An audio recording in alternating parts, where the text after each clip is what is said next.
Dalam kitab Mukasyafatul Qulub karangan Imam Ghazali, terdapat dialog Nabi Musa alaihissalam dengan Allah Subhanahu wa taala tentang amalan yang disukai Allah Subhanahu wa taala. Wahai Allah, aku sudah melaksanakan ibadah yang Engkau perintahkan. Manakah di antara ibadahku yang Engkau senangi? Apakah salatku? Allah Subhanahu wa taala kemudian menjawab, salatmu itu hanya untukmu sendiri, karena salat membuat engkau terpelihara dari perbuatan keji dan mungkar. Nabi Musa alaihissalam pun bertanya lagi, apakah Allah menyukai zikir yang dilakukan Nabi Musa alaihissalam?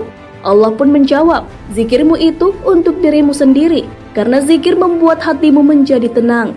Nabi Musa alaihissalam pun terus menggali informasi mengenai amalan yang disenangi oleh Allah Subhanahu wa taala dan mengatakan, apakah puasaku?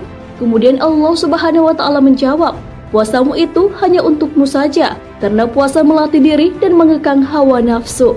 Tak sampai di situ, Nabi Musa alaihissalam masih bertanya, lalu ibadah apa yang membuat engkau senang ya Allah? Allah pun menjawab, sedekah.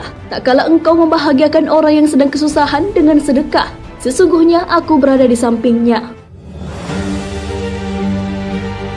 Dari dialog tersebut, ibadah-ibadah seperti sholat, puasa, dan zikir tidak menjamin Allah senang kepada kita, walaupun pahalanya tinggi. Ibadah-ibadah tersebut hanya berdampak bagi diri sendiri, tapi tidak berdampak kepada orang lain. Sedekah merupakan ibadah atau amal perbuatan yang bukan hanya berpahala tinggi bagi diri sendiri, tetapi juga dapat membuat bahagia orang lain yang sedang kesulitan dan membutuhkan uluran tangan.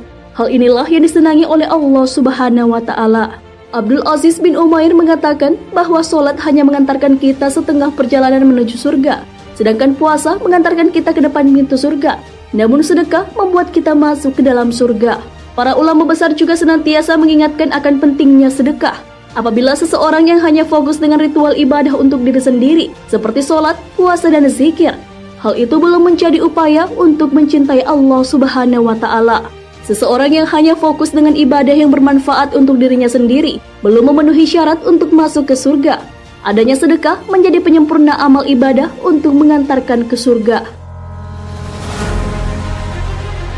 Perihal sedekah, Allah Subhanahu wa taala sudah menegaskan kecintaan kepada orang yang melakukannya.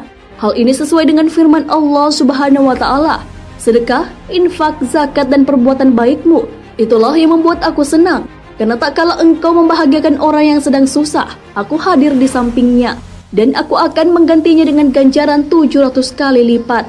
Quran Surah Al-Baqarah ayat 261 hingga 262.